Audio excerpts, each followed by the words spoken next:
fashionable. Fog scent. New fashion wear for men.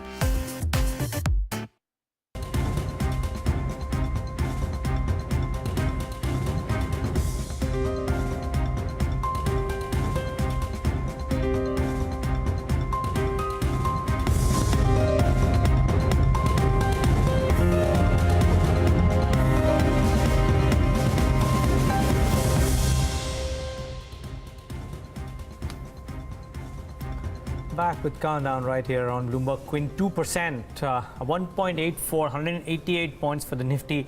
It's turning out to be a really strong afternoon. Even if we dip a little bit from these levels, we will have closed. I safely assume that we'll close higher than the levels that we were at the start of the trading day, and that's actually an extremely buoyant sign. Let's get you the chart of the day first before we get to the Fab 4. SBI Life Insurance Company is the analyst's favorite bet despite being the worst performer amongst peers. Saloni's pulled up an interesting analysis here. Saloni. So Neeraj, when you compare life insurance companies in India, SBI Life is the only life insurer to deliver negative returns since the time of listing. Now, if you see HDFC and ICICI Prudential, the stock has almost run up 50% and 20% each. However, SBI Life is the only insurer to deliver negative returns since the time of listing. Well, on the contrary, all the analysts tracked by Bloomberg have a buy rating on the stock. Now, SBI Life trades at 2.8 times its 1 year forward embedded value, which is much cheaper than HDFC, which trades at 4.8 times its embedded value. Also, SBI Life has one of the lowest expense ratio as compared to peers of 11% as compared to 19% for HDFC and 13% for ICICI Prudential. Also, Kotak has recently initiated coverage on SBI Life with a target price of 800 rupees, which suggests a potential upside of nearly 23%. Now, Kotak believes that SBI Life remains an optimistic stock for the company as on the back of high operating leverage, incremental focus on group term, better productivity, as well as higher persistency that will drive the margins for SBI Life. Thanks a lot, Saloni, for bringing in all those details. As we speak, Nifty is now trading above its 20-day moving average of 10,410. So some bit of respite, almost 2% high, 200 points, higher for Nifty.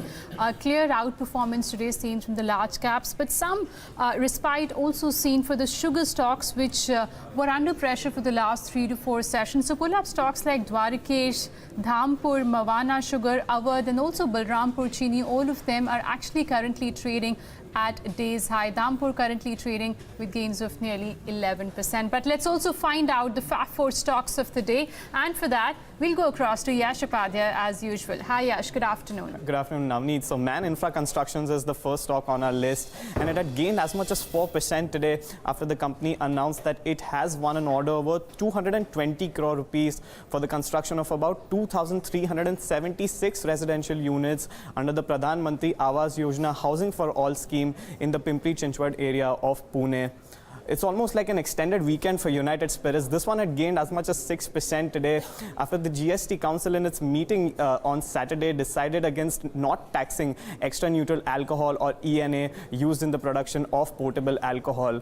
ITC, being a similar name, is up 4% today after the GST Council decided against tinkering with the cess rates on cigarette and keeping them unchanged. And finally, we're also looking at Goa Carbon. This one is up 5% today after the company said that it has received the Goa State Pollution Control Board's approval for starting trial productions at its Goa unit, having a total capacity of about 20,000 metric tons per annum. Back to you. Hey, thanks for that, Yash. So those are a set of stocks which are doing very, very well. United Spirits and that whole liquor space clearly in focus.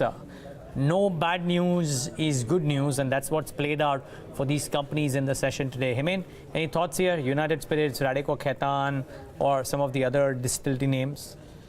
United Spirits went to a low of 2962, Neeraj, on 6th of February. We tested this low twice last Thursday and Friday. Now they are bouncing back. Time being downside limited, oversold. We are looking at a recovery. This recovery should improve some more. 55-day moving average comes in at 3274, so we're looking at clearly a further upside. Radico is in a long-term uptrend. We were in a corrective phase. Same thing. I wouldn't say there's a double bottom. Support comes in at 300. Once again, we are looking at a corrective bounce. Stock has been down for 6.5 weeks. The long term charts are clearly bullish. We are quoting about the 55-day moving average. Both look good from a shorter term point of view, and if you have a 1 year point of view, Radico looks even better. Okay. Thanks for that, Hemant. Dharmesh Kant, independent market expert, joins us right now on the show. Any thoughts here, Dharmesh? Let's start off with the liquor space. No bad news, maybe good news, but it's not that the news has been put off indefinitely. It's only been postponed for a bit. So there's a bit of a relief rally today, but the overhang of ENA being bought out of the ambit of GST still remains.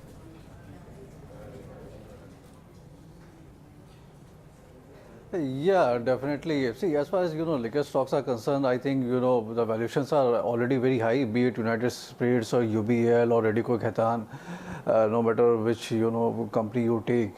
But if you drill down to the earnings trajectory and then the valuation metrics, I don't see any sense for buying for a long-term perspective any of the liquor stocks. And not to forget, before the elections, we generally hear a lot of noises around the liquor companies and banning by a few states.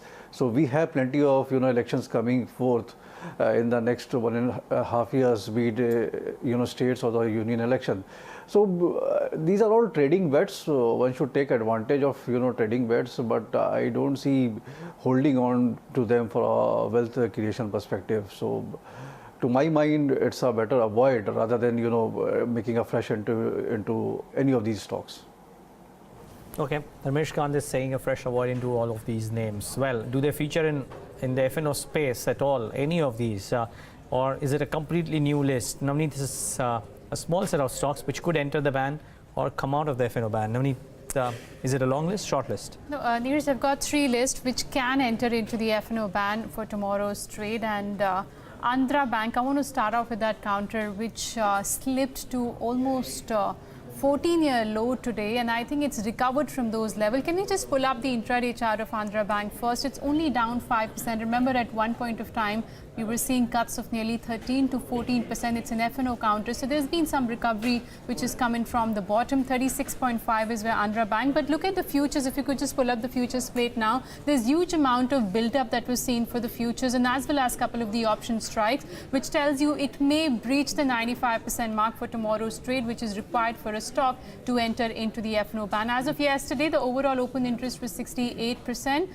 The other stocks are BEML. It was very, very close to entering the FNO ban, 93.9% as of Friday's session. The overall open interest as a percentage of market-wide position limit. So that's the other one. And Steel Authority, which is bounced back after the kind of carnage that we saw in Friday's session. That was also about 93.8. Some bit of build-up has been seen for Steel Authority's futures and options in today's trade. Well, do watch out for them. Thanks a lot for that, Navneet. And what Andhra Bank is doing is symptomatic of what's happening to the Nifty Bank. Let's just pull up the intra-day of the Nifty Bank for you. Yes, Nifty surged and the Sensex is up at 1.9% as well. But the uptick in the Nifty Bank has been far more pronounced. It's led the PSU banks along with it. I would reckon it's the large private sector banks which are also pulling it up. The PSU Bank Index is now, has broken into the green as well. So it's being bought into this weakness that we've seen in the PSU banking space, and that's leading to a surge in the Nifty Bank. Hemant Kapadia, any thoughts here? The Nifty Bank or the Nifty PSU Bank Index? No, Nifty Bank, I think stock like Axis look like individual longs in the FNO, Neeraj. We're at 24,691. We are heading towards 24,800. And barring, there'll be some pressure over there. If the Nifty goes to 10,550, which I think it could, Bank Nifty is going to 25.2, Neeraj. But over a few days, obviously, not overnight. So you would initiate a fresh long here? Yeah. Into the banks, and the Nifty Bank as well are trading long too? Yeah, trading long. Okay. Dharmesh, have you bought into any of the banks in the weakness? Yeah, but definitely in the, as far as the private banking space is concerned, that was always looking attractive, be it IndusInd Bank, Kotak Bank or HDFC Twins, HDFC Financials and HDFC Bank. So these were the top 3 top picks in the private banking space. To my mind, entire BFSI segment looks attractive, but here you have to be very selective, and the focus should be on private banks rather than dribbling into PSU banks. Though they have corrected, but PSU banks will give you more of a trading opportunity, and one step up to a step downwards kind of a trajectory is what they will be forcing in the near future, because a lot of provisioning and NPA problems will be there when they announce their 4-quarter numbers. Already we are hearing 13,000 to 12,000 odd crores of provisioning for PNB, some similar big number for SBI. So you should be avoiding PSU banks, you should be avoiding NBFCs, so you should be buying private sector banks and housing finance companies. So these are the two areas which looks attractive. And as I said, private sector is IndusInd Bank, Kotak, SDFC Bank. And in housing finance companies, Indiabulls Housing Finance, DHFL, LIC Housing Finance looks best to me. Okay, that's a good recovery that one has seen for Nifty PSU Banking Index, but it's 3:15 that time of the show when we look at what the dealing rooms are recommending today, and Yatin Mota and Darshan Mehta are here with your channel checks. Good afternoon to both of you. Darshan, over to you first. Yeah, the mood seems to be better in dealing rooms today after this big rally that's come in. Some of the stocks that's been spoken about is Oracle Finance, which is trading up just 1.3%. A large domestic mutual fund is actively accumulating Oracle, so this is the first stock that dealers are talking about. The next one that they're talking about is Yes Bank. Private sector banks have been doing well. Some of the HNIs are very, very active. In the fall, they've been started accumulating, and today also there is accumulation that is happening. And Mastech is trading at a fresh 52-week high. There is enough traction that is happening, and dealers do believe that there could be more upside on the counter. But Yatin, what are you hearing? Well, the kind of bounce that we have seen in the Nifty is quite significant, and dealers are talking about some bit of reversal in the short term when it comes to various PSU banks and certain stocks like Adani Enterprises. Remember, the stock has corrected almost 50-60 rupees from the recent peaks, and today some bit of bounce back. And dealers do recommend a BTST based on FNO trends and the kind of patterns that they are looking at. So Adani Enterprises is a buy according to them. Also watch out for SREI Infra. That is also one stock which is beaten down from levels of 105, 110. So dealers again expect some bit of trading upside, and also there are domestic fund flows which are there on the positive side for the stock. And watch out for Oberoi Realty. That is one stock again on the HNI radar. We have this stock which is doing well in the marketplace. So dealers do recommend a buy as far as this real estate name is concerned for the short term. Thanks a lot for that. Yatin, well, PSU banks by and large right up there, but a clutch of other names haven't done too badly. Wondering, Dharmesh, cement, our technical experts have pointed that pocket out today. A sharp uptake in Sanghi, a relatively late but a sharp pullback in ACC. Select pockets have done well despite reports coming in of pricing having come off. What are you doing here, if at all, anything? See, as far as cement space is concerned, I mean, the reports which have come out regarding the pricing are very marginal in nature, but nothing great about, drastic cuts have not been there. And the demand has been very robust. The volume of takes have been, significantly high, and it has been inching. The upward trajectory is remaining intact. And the recent correction which we have seen in most of the large cap names and some of the mid cap names gives a good opportunity. To my mind, cement space has always been very expensive historically. Anytime you look at them, they have always traded at, higher PE multiples and valuation of the valuation metrics. And this correction should be utilized to buy into cement space because a lot of infra spending will be done. We have already seen the, new contract awards been awarded at a very brisk pace in this month, in the ensuing month which is going by.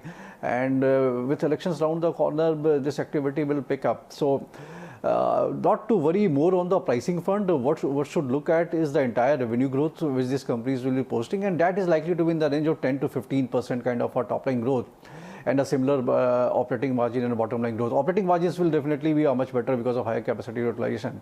So Ultratech Cement, ACC looks to be a very good buy at current price levels, so with 15 to 20% kind of an up move from a year's perspective. So that is what I see as cement stocks, and it's a buy, definitely a buy.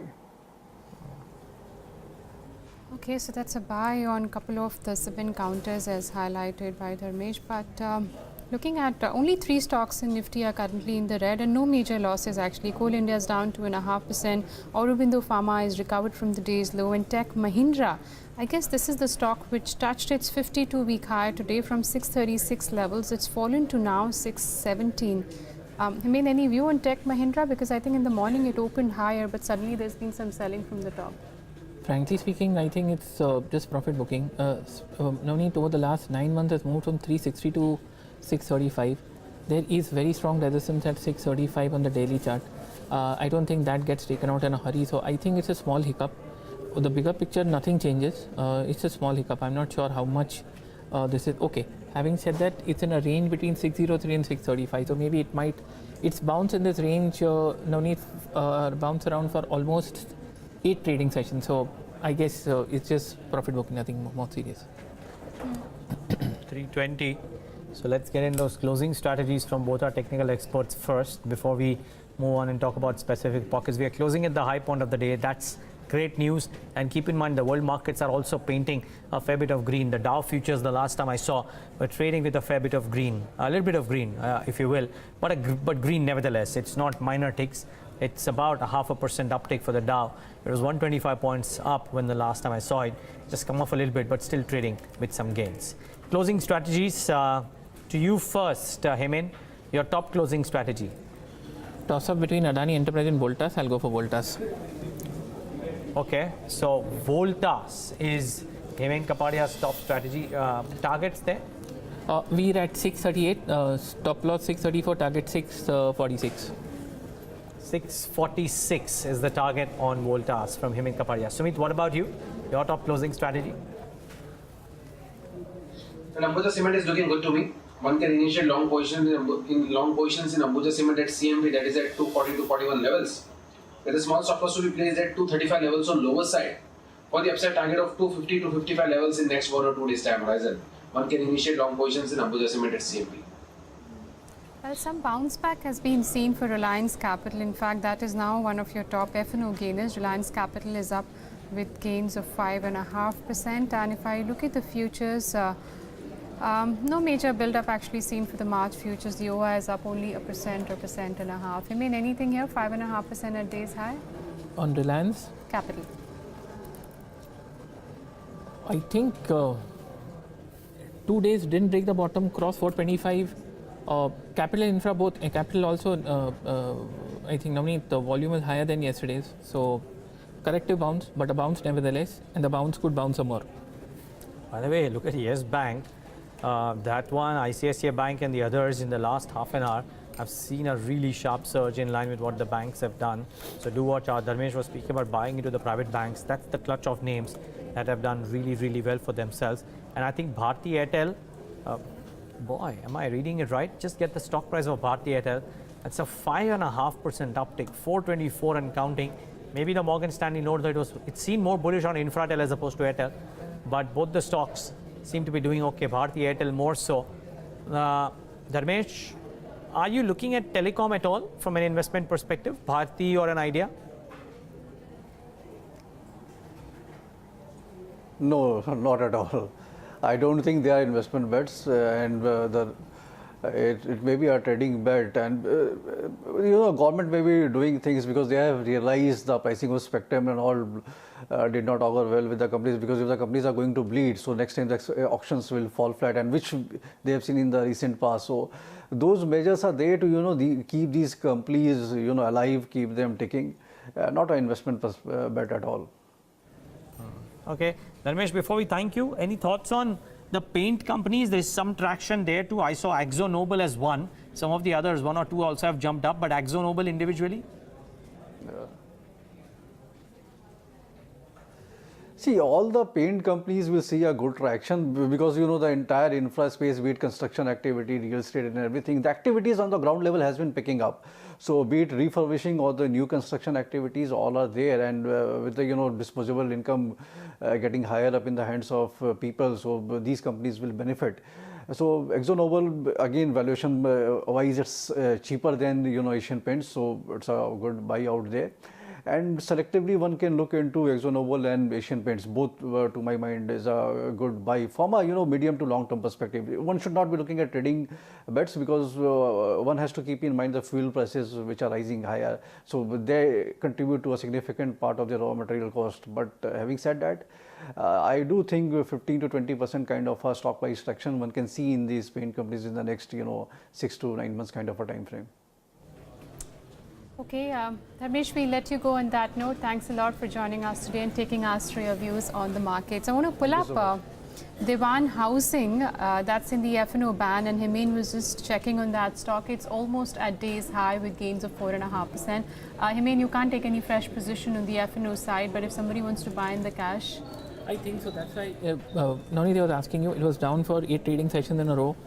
590, 480, a bounce till 530 seems to be in the offing, Navneet. So yeah, notwithstanding the F&O ban, I think there is some juice left even if you want to do it in the cash market. Okay, the other one which is doing well is Century Textiles. Let's just pull up that stock as well. It's one of the top gainers once again on the F&O side, and Century Textiles almost at day's high with gains of nearly 4 to 5%. Sumit, on the charts, any fresh position that can be taken here? Yes, absolutely right. One can initiate fresh positions in textile stocks named like Century Textile, because after a correction, today is the first day where the stock is moving up. We have seen a price action with a volume, with increase in volume. This says that there is a possibility that from here on we can see a move till 1240, 1250 levels as an immediate target. 1180, 1185 levels are decent levels to initiate long positions in Century Textile, with the stop loss to be placed at 1150 levels on lower side, 1150 levels for the upside target of 1250, 1260 levels in next couple of days. Again, Adani Enterprises, that's also reversed its losses at the start of the show. I guess it was trading with mild bit of cuts, and there you go. It's at day's high with gains of nearly 5% right now. Remember, this was a counter which was where there was a lot of selling seen in last week. So probably there is some short covering that's been seen for Adani Enterprises in today's trade. But let's head across to Neeraj to find out how exactly the closing today is panning out. And Neeraj, what a great start to the week. What a great start for the week. We are ending, I repeat for the 10th time, at the high point of the day and higher than the opening highs, which is quite remarkable considering what we've been through in the recent past. So 1.9% or for the Sensex and the Nifty, 1.5% for the Nifty Bank as well, despite all these news issues surrounding the PSU banks. And the mid caps and the small caps, well, maybe not as much, but still you will be happy with a percent piece kind of a performance that the small cap and the mid cap indices have put in. So you shouldn't complain about this. What about individual stocks? Let's get them on the screen. I'm sure the market breadth is positive, but look at that. Bharti Airtel up 5%. NTPC about 4%, ITC is gained about 4%, that's a heavyweight and the top contributor. And then the clutch of banks, Tata Motors bounces back, yes, but Yes Bank, ICICI Bank, Axis Bank amongst others. So all of them have done well. Reliance Industries is putting on some gains, so about a couple of percentage points for that one as well. And IT by and large has done okay. Infosys, HCL Tech and some of the others have all contributed. Hardly any losers. You have to go to the bottom of the screen for the losers, and that too is just Coal India, which is just about doing okay. SBI too has recovered about 1.5% in the last few minutes of trade. So all in all, on the Sensex 30, just one stock worth its salt. Talking about, I mean, on the losers side, almost everything has gains, and I'm sure that the market breadth has improved meaningfully, even though the mid caps and the small cap indices haven't done as well as the large caps have. That's right, Neeraj. As we mentioned, the day belonged to the large cap, but some bit of recovery definitely seen for the broader markets in the last hour of trade, as Nifty also closes at day's high. The sugar pack, which was down last week, saw some bit of respite. So you had the Dhampur sugar, which gained nearly 11%, and that's closing around the day's high mark. And not only that, the entire pocket saw some bit of respite. So you had Mavana sugar also, which surged in the last half an hour of trade. Sanghi Industries from the cement space has had a really good day. That stock saw a surge of nearly 8%, closing around the level of 119. Reliance Capital, one of the top gainers among the F&O securities, that stock also saw some buying, in fact, coming in the last 1 hour of trade or so, closing around the day's high, 5.5% higher for that. And United Spirits, a counter which was in focus right from the word go in the morning, because the ENA taxation related to GST was not discussed in the GST Council meet. And Century Textile, Jindal World are a couple of the other counters from the broader market which had a good day. Well, on the flip side, you had IDBI Bank, a bank which was actually outperforming the other PSU banking stocks, is finally come under pressure in the last 2 to 3 sessions. So that one was down. Andhra Bank, which touched 14-year low today, saw some bit of covering coming in the last half an hour of trade, but still closing in the red. And finally, PFC was under pressure. That stock touched its fresh 52-week low in today's trade, Neeraj. Yeah, so those set of pain points remain, but by and large, the market looking optimistic today. Bring up the market breadth, bring up the turnover picture, and you will see, yes, I mean, some bit of opening up of the market breadth. Remember, it had contracted quite a bit, and for better part of the day, actually, or a large portion of the day, the declines edged higher than the advances. But I think the last half an hour, the advances moved up ahead. So even Stevens here, the turnover should come up on your screen. I think it would have picked up towards the latter half of trade, but subpar. Maybe at par for the FNO, if I'm not wrong, Navneet, but the cash market volumes are subpar on the NSE at least. The BSE volumes doing just about okay, but the FNO volumes just about above average. Usually the average number is somewhere between 5 to 5.5 lakh crores. So the rally which one saw today, Neeraj, could be attributed to short covering rally as well, because the last hour of trade we did see some bit of recovery coming in for the PSU banking stocks. entirely, and I think even the Nifty gainers as well, the heat map will show you that a clutch of these names are the ones which haven't participated at all in the recent past. ITC, when the last time you saw ITC make such a meaningful move, or Bharti Airtel being so high, and commodities came off, right? Remember, we were talking about this in the morning in the trade setup too, that, you know, can commodities come back after what happened on the LME overnight? And Vedanta, Hindalco, standing testimony to that. Tata Motors, so badly beaten down, coming back with a bang, 3%. So it's not been a bad day, but a lot of losers gaining in the session today. Not that the large private banks really, aside of the last half an hour. In fact, on YTD basis, the ones which were topping the chart on the downside were stocks like Bharti Airtel and also Tata Motors, which had tumbled between 18 to 20%. So and Hindalco. Hindalco too. So there is some bit of buying which came in at lower levels. And Coal India, I think, was under pressure because the dividend which they announced of 16 rupees, that's disappointed the street. They were expecting higher dividend. I think that's the only reason why Coal India fell in today's session. Okay. Final thoughts from our experts. And Sumit Bagadia, how would you approach trade now? Is this a reversal of an intermediate reversal of a downtrend? Would you go out and continue with your long positions? What levels do the charts show? Long positions, yes, we should continue with the long positions. As far as levels are concerned, immediately now on higher side, 10,500 is the immediate hurdle. Once 10,500 is taken away, we will see Nifty headed towards 10,650 levels, 10,650. Those who have taken long positions, they can hold on the existing long positions. Fresh longs can be initiated if any dip from present levels is seen of around 30 to 40 points till 10,380, 10,400 levels, and that should be used as a buying opportunity. Downside 10,300, revised stop loss for the upside target of 10,500 as the immediate resistance, and if that is taken away, then we can see move till 10,650 levels in next couple of days. So overall bias is positive. One should initiate long positions in Nifty for next couple of days. Okay, so hold on to your long positions on Nifty. And Hemant, would you concur? Because for a change today, there was a lot of put writing seen around the level of 10,300 and 400 mark. I think so. Navneet, there is distinct relief coming in. So it looks good. It's going to look good. Like I said, 10,550. That gets taken out 10,625. But yes, it looks good, at least in the very near term. Is this something bigger? I'm not sure, but time being worse seems to be over. Interesting. Okay. Hemant, just wondering, long positions on the private banks. But, you know, banks by and large have been under cloud, but today, Yes Bank, Axis, ICICI Bank, all of them came back with a flurry. If somebody initiated those longs, would it be a prudent BTST, which is sell tomorrow early morning, or take it a day at a time, try and take stock of the situation tomorrow morning and then take a call there? I think few stocks were mentioned, they're slightly different technically. Now, if you're saying Axis has been a woeful underperformer, so I wouldn't do this for Axis. Okay. Because even if it opens up and cools off a bit, Axis is going to move 30 bucks from here. So I wouldn't play it from that point of view. So, okay, what about ICICI Bank? Let's talk about specifics. Okay, ICICI Bank, slightly similar, but yeah, if ICICI Bank opens up, I'd book. I won't short anything because the bounce is still pretty strong. So I wouldn't short, but if I have a BTSD, I'd probably book profits early in the morning. Okay. We'll leave it at that. Thank you. I mean, thanks so much for taking the time out and joining us and giving us the perspective. Sumit Bagadia, thank you so much for joining in today and giving us your thoughts as well. Gentlemen, Thank you. 1.9%. It's been a big day. It's the biggest point move since May 25th, 2016. So in terms of points, not percentages, I think the biggest move in over maybe 20 odd months. Take a break on that note, come back and get you some more details on the other side.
Life's so lovely, live life happily.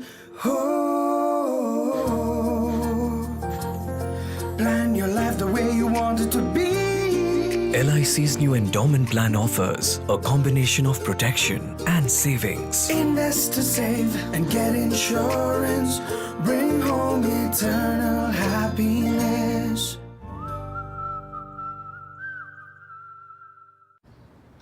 Sir, please believe me, I am in this business for the last 12 years. Okay, I'll wait for your call. Thank you so much.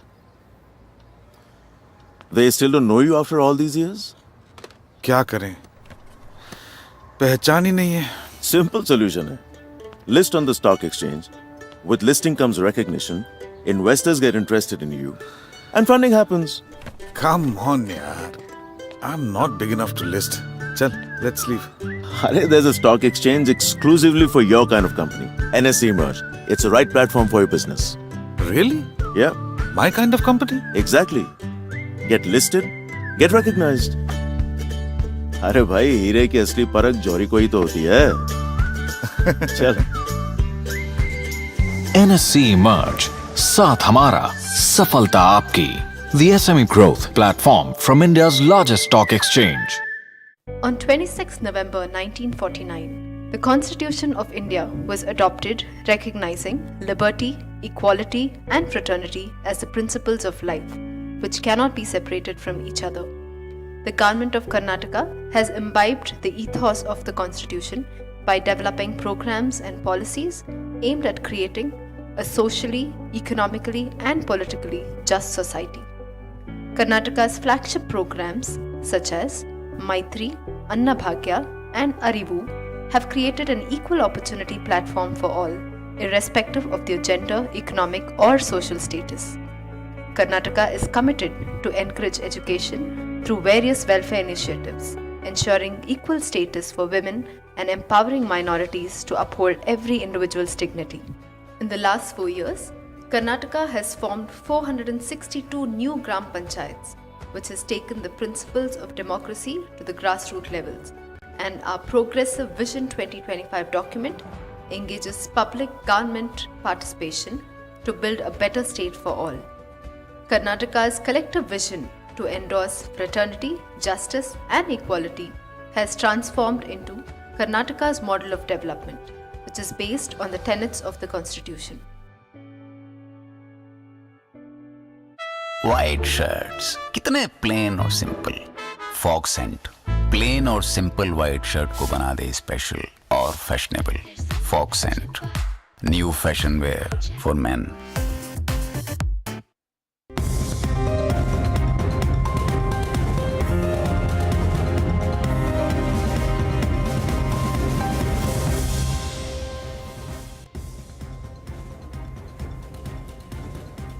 Welcome back. You're still watching Countdown with us on Bloomberg Quint Live. Well, Indian markets started off on a good note to this new week, but let's check what the European markets are doing at this point of time. I guess it's been a positive start there as well, barring the FTSE 100, which is just about mildly in the red. CAC and DAX are still trading in the green.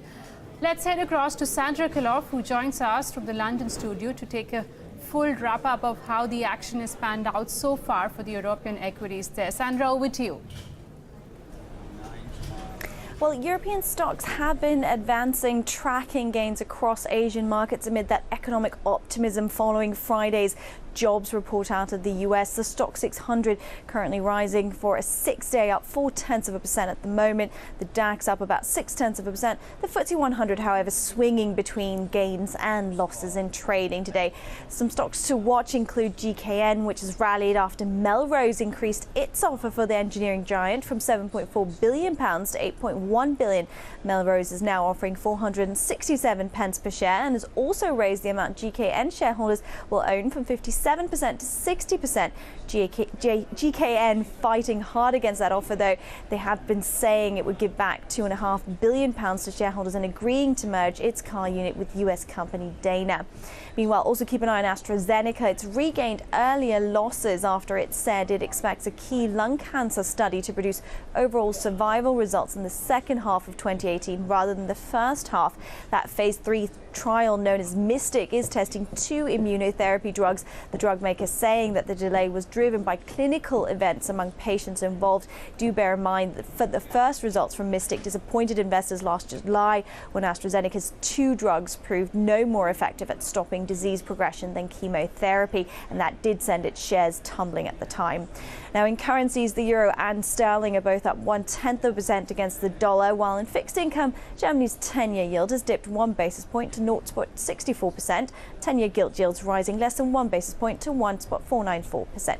Back to you. Okay, Sandra, many thanks for that. On to other news and updates. Karti Chidambaram has to spend at least another 14 days in judicial custody. The Patiala House Court, which is hearing a plea filed by the CBI in the INX media case, has extended custody. Arpan Chaturvedi joins us now on the phone line with the details. Arpan, so, why this extension of 14 days? What's been the argument around this extension of the custody?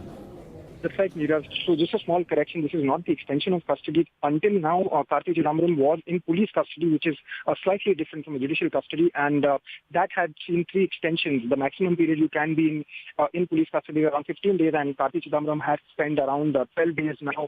And when the hearing started today, the CBI said that they do not need his police custody anymore, and they requested that he be sent to judicial custody. And their arguments were range saying that they fear the tampering of evidence and they need to interrogate him more, etc. And of course, after that, the judge remanded Karti to 14 days of judicial custody, which means basically now he'll be sent to Tihar jail, where he will spend his time until the bail hearing happens, which has been posted for 15th of March. And if he's granted bail, then he'll be out. And if not, then the next date of hearing would be 24th March, where he'll be again produced in court. And then there'll be a question of whether further extending this judicial custody, in which he has been sent starting today. Thanks, Arpan, for bringing all those details. But moving on, India may well be on the cusp of a recovery, but it's not being fueled by big-ticket investments. A research note put out by Axis Bank suggests that it's what the government categorizes as household spending. The bank's chief economist, Saugata Bhattacharya, spoke to Harsha Subramaniam earlier in the day to explain what exactly is classified as household investment. Listen in. Obviously, from the GDP data, we are on the cusp of a recovery, and not just the cusp of a recovery, led by investments, which was the basic key problem in the slowdown that we have seen so far. You've just heard the SIAM numbers on commercial vehicle sales, very high. Commercial real estate, from all the news that we hear, is at very tight levels, 6%, 7% vacancy rates, all over the place. Yeah. So I think there are definite signals that what we are seeing in the GDP data is actually reflective of something that is happening in the system. And we keep hearing about investments. Small 200, 500, 800 crore projects that are being set up. Some part of it is replacement capex, but other part is also expansion capex, some visible signs. So from that ground level perspective, the numbers that we are seeing in the GDP numbers, particularly investment, I think there's a semblance of reality embedded in those numbers. But when you try to triangulate this with the GDP numbers, with other other indicators that more high frequency indicators, more real time sort of indicators, whether it be the PMI numbers, the new expected orders, export orders, there seems to be some variance. FY17 particularly was just after the demonetization exercise. The companies were beginning to adjust to the oncoming GST numbers. So I mean that is the slight bit of disconnect that we see in the GDP numbers. But having said that, there are many other indicators which seem to suggest that these numbers are somewhat reflective. And you know, the key puzzle that's coming in from the numbers, and we have discussed this before as well, this is coming in from what the government classifies as the household segment. Sure. Now, within the households, I mean, there's a large part which are these very, very small firms, the micro of the MSMEs. Sure. The proprietorships, the small kirana shops, etc. So, I mean, and the recovery in investment, fixed investment, If I can just interrupt you there, could you talk us through this chart that we're seeing on the screen? This is of the point that you're making of household investments. We are actually saying that private sector, private investments have been consistent. While they have fallen from fiscal 13, there's been a sharp fall, but they have been relatively steady. The guys who've seen a sharp turnaround is the household investment. Am I right in saying that? That's right, absolutely. I mean, if you notice the chart to the right panel of the chart, that's exactly. So the yellow line is more or less consistent. The green line is more or less consistent. That's the government and the corporates, the private sector corporates. It's the purple line. It's the purple line which had dipped sharply and now has gone up sharply, and all the growth rates are now converging towards that 11-12% that you're saying. What would constitute this household investment, and what's the inference? So what is household investment? This is households, people like us. We do our own investments in housing, in homes, etc. Some part in what the government is classifying as machinery and investment. Some part would that be investments in some automobiles. Again, coming back to the SIAM numbers, coming back again. But mostly, I mean, the large part of that is coming in from the very, very small segments. Again, I mean, coming back, the proprietorships, the small kirana shops, the very small auto dealers, etc., both from services as well as manufacturing. So it is this segment that seems to be propelling investment going, I mean, in FY17 at least. And we don't have the breakups for FY18. But from that 11% odd investment that we are seeing in FY17, FY18 is again 10%. Okay, we had multiple good conversations today. One of them was with Vinayak Chatterjee of Feedback Infrastructure. He's also gung-ho on the Indian infra sector, especially roads. He argues that the shift towards EPC and TOT projects, that is toll operate transfer projects, takes away a significant amount of balance sheet risk from the construction companies, thereby inviting more investments. Listen in to a slice of that conversation. You look at the roads and highways program is a shining example of the art of the possible. As you yourself said in your starting remarks, the order books of road construction companies in the middle of 2014 was at an all-time low of even a little less than 1x of their turnover. Today it is touching 3x. So you can see that the order books are in good shape, and that is resulting in derived demand for construction equipment. I believe demand for construction equipment is growing at a startling pace of 60 to 70% is the increase in demand. You can check this out with construction equipment manufacturers. There is a robust demand finally for cement. Steel is shaping up. So all the indices that lead to the conclusion that the sector is in good times is all there. They're all adding up. Over and above that, we have been complaining that PPP is dead, private capital is not coming in. Now 43 hybrid annuity road projects have reached financial closure. This is PPP. It may not be the old BOT format of the UPA government, but it is PPP. Private capital is coming in, and the recent TOT bid, where Macquarie won the bid with a 9,500 crore bid, far exceeding NHAI's own expectation of 6,000 to 7,000 crores, shows that foreign investors and Indian investors are very upbeat about the prospects of the road sector. So to answer your question, it is certainly an attractive sector. It is delivering well, and God bless the people who are leading this charge. Actually, just on that point, I was reading your Twitter handle, Mr. Chatterjee, and you mentioned that this TOT bids, while Macquarie may have won the first bid, according to you, the real winner is NHAI. Why do you say so, one? And two, what would the difference be in kind of the IRRs that a company which is winning a TOT bid versus the erstwhile bids, if you have some sense here, if you have some thoughts here?